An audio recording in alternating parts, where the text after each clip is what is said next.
Halo guys, bagi kalian yang belum nonton part 1, silakan ditonton dulu ya, agar lebih nyambung pada saat aku ceritain lanjutan dari film ini.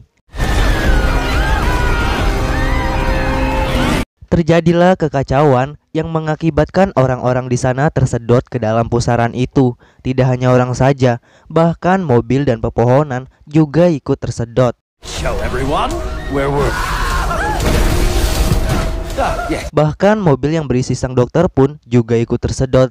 Jin yang melihat itu, ia berusaha untuk menahannya, tetapi mobil itu beserta sang dokter tersedot masuk ke dalam pusaran itu.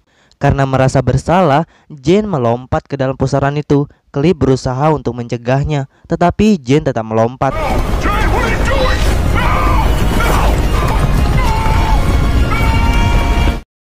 Scene berpindah. Terlihat di sana ada seorang wanita yang nampaknya ia sedang dirampok. Perampok itu mengajaknya ke sebuah mesin ATM untuk mengambil sejumlah uang. Terlihat dari arah samping ada seseorang laki-laki.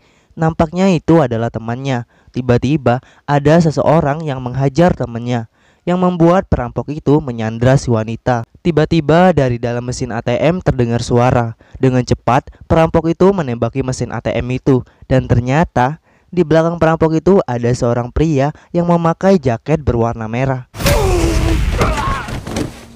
Dan ternyata itu adalah Vic. Ia adalah pahlawan di kota itu dan memiliki nama panggilan yaitu Cyborg. Tibalah Cyborg di pasar. Terlihat ia memakai topeng, tetapi hanya sebagian saja. Cyborg mencoba untuk melihat di mana saja kejahatan terjadi menggunakan matanya yang sangat canggih. Ia melihat kejadian di mana kejadian itu terdapat di sebuah kota Colverton, di mana kota itu mengingatkannya pada 5 tahun lalu. Dulu ia dan si dokter sangat dekat. Di sini saya menyimpulkan bahwa Cyborg ini adalah superhero yang kelima. Tetapi di sini belum diperlihatkan asal usul Cyborg memiliki kekuatan super dan mengapa dia menggunakan topeng hanya sebagian saja. Singkat cerita, siang pun tiba. Terlihat Larry pergi ke tempat pembelian tiket. Ia membeli tiket untuk pergi ke suatu tempat dengan tujuan untuk menenangkan dirinya. Pada saat bus datang, tiba-tiba cahaya dalam tubuhnya keluar yang membuat Larry pingsan. Larry tidak putus asa. Ia kembali membeli tiket dan kejadian yang sama terjadi lagi sampai berkali-kali yang membuat Larry menyerah.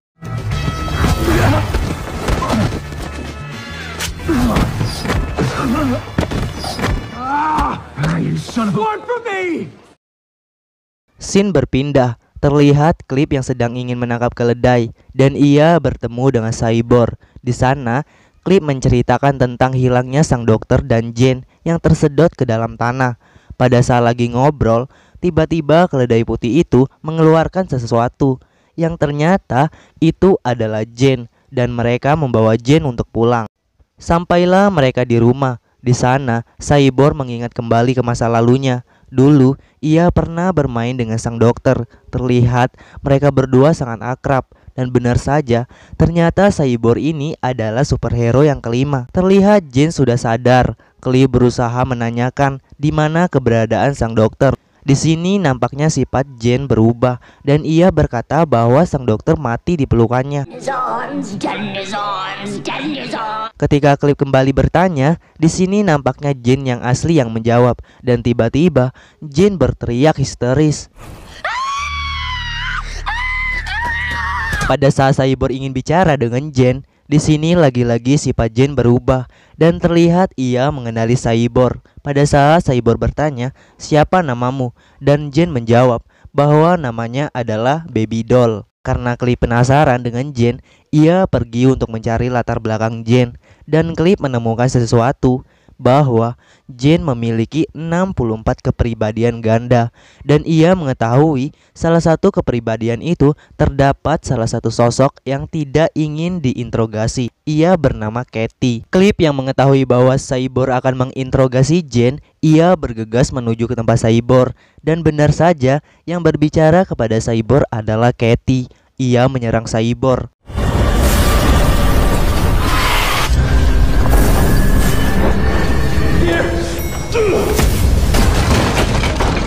Di sana terlihat Katie telah berubah menjadi orang lain lagi, dan itu adalah salah satu kepribadian ganda Jane, dan ia menyerang Cyborg dan Clip. Shitbag.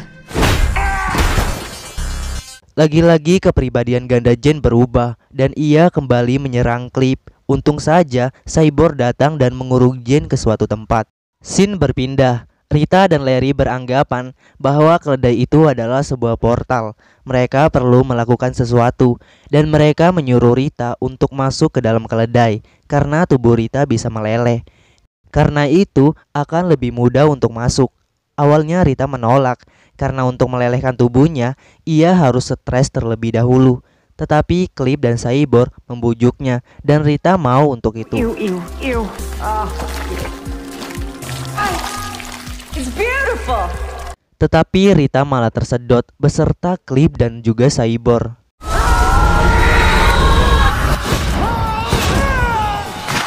Sampailah mereka di dalam perut keledai, tepatnya di perairan. Di sana mereka diperlihatkan ada beberapa foto yang tertempel di sana. Dan di sana sudah terdapat handset yang telah diberi nama. Setelah memakai handset itu, mereka mendengarkan sesuatu.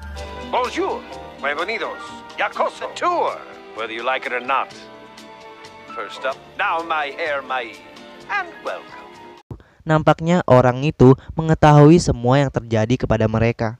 Tibalah mereka di suatu tempat. Mereka diperlihatkan lukisan yang membuat mereka kembali ke masa lalu, di mana Rita masih menjadi artis. Rita kebingungan, apakah ini nyata? Sedangkan Larry masih menjadi pilot. Begitu juga dengan Larry. Ia merasa ini tidak nyata, tetapi suara misterius itu selalu berbicara, seakan-akan ini semua nyata.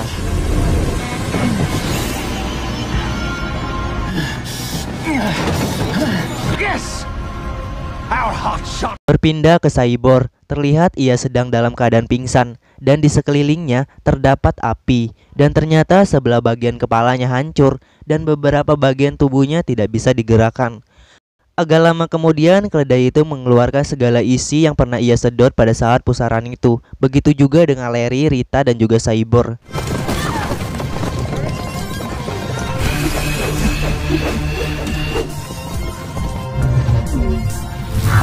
Tetapi sang dokter belum juga ditemukan.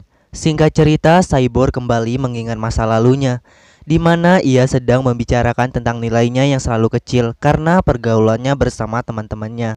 Karena tidak terima, Cyborg menghancurkan benda yang ada di depannya, yang membuat tempat itu meledak. Di sini saya menyimpulkan bahwa sebelah bagian kepalanya hancur karena ledakan itu, dan karena hal itu juga ibunya jadi meninggal dunia. Keesokan harinya mereka berlima pergi ke suatu tempat yang cukup jauh menggunakan sebuah mobil. You know what wins championships? Extra.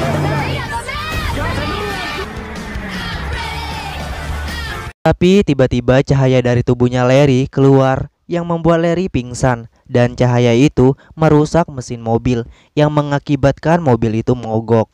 Terpaksa mereka harus mendorong mobil itu dan sampailah mereka di suatu tempat untuk beristirahat. Keesokan paginya mereka melanjutkan perjalanan, tetapi tubuh Rita kembali meleleh yang membuat mereka jengkel kepadanya. Jane mengajak Larry dan Clip pergi dengan berteleportasi. Sampailah mereka ke suatu tempat. Ternyata yang membawa Clip dan Larry berteleportasi adalah kepribadian ganda Jane, yaitu Fleet. Dan ternyata di sana ada seorang pria yang nampaknya sedang menunggu bis. Pria itu menyapa Jane. Ternyata benar, pria itu sedang menunggu bus yang akan berhenti di suatu tempat yang bernama Modern. Sampailah mereka di tempat yang bernama Vuctuvia. Dan ternyata ini hanyalah tempat hiburan anak-anak. Terlihat Larry dan Jane nampak bosan. Saat karakter lain muncul, Jane beranggapan bahwa itu adalah sang dokter. Dan di sini juga terlihat ada makhluk yang mirip pada film episode 1. Continue my legacy of making great men. We no longer accept group bombs, super strengths, or select our top tier options. Pada saat hiburan telah selesai, Jane mencoba untuk meminta kepada mbak-mbak yang ada di sana untuk melanjutkan cerita tadi. Tetapi Jane tidak memiliki uang dan ia menyarankan bahwa ia akan mendonorkan darahnya. Mereka pun setuju. Scene berpindah ke Larry. Larry menghampiri sesuatu yang berbentuk tabung. Tiba-tiba ia kembali mengingat masa lalunya. Pada saat itu, ia dirawat di rumah sakit, di mana ia sedang mengobrol bersama istrinya yang bernama Shirley. Tidak ada seorang pun yang bisa mendekati Larry pada saat itu, karena jika ada yang mendekat, maka ia akan meninggal. Di percakapan mereka ini, istrinya meminta untuk pisah karena istrinya udah gak tahan. Dia udah sabar menunggu kesembuhan Larry bertahun-tahun lamanya. Oh iya, aku gak liatin ya wajahnya Larry karena bener-bener seram dan takut dolar kuning. I'm sorry. I hope that you recover from the... Di sisi lain, Jane dihantar menuju ke tempat tadi dan ia dipertemukan dengan seorang pria tua. Ternyata kakek itu hidupnya dibantu oleh sebuah alat pernapasan. Berpindah ke Larry, tiba-tiba seluruh perban yang menutupi dirinya terlepas.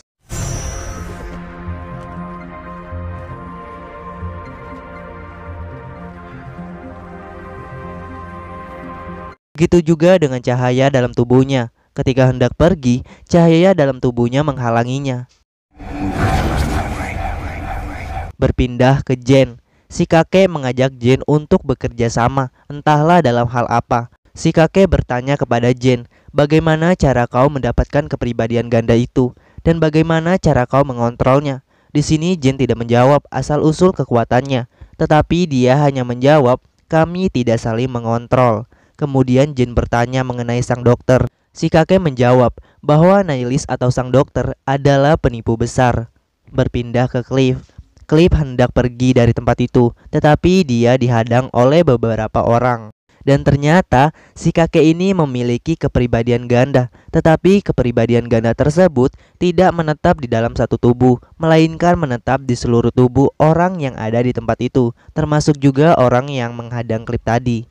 Dan tiba-tiba anak buah si kakek muncul dan menyerang Jane dan Cliff.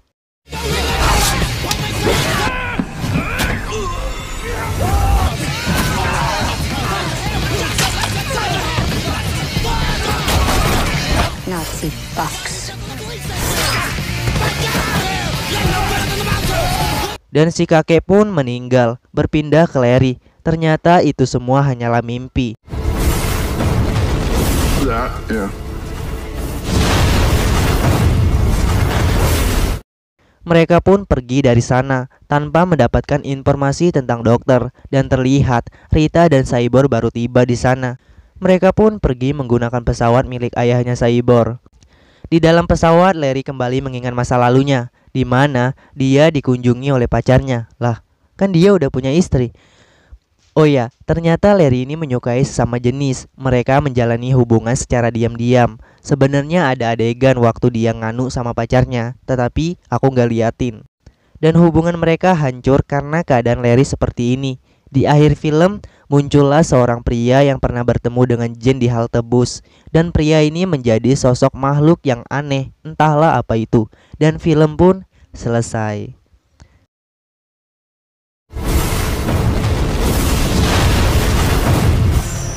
Jangan bosan ya, saksikan episode selanjutnya karena masih banyak misteri dalam film ini. Mulai dari asal-usul kekuatan Super Jane dan sang dokter yang tak kunjung ditemui, dan juga sosok pria yang ada di akhir film. Pokoknya tetap stay aja. Bye bye.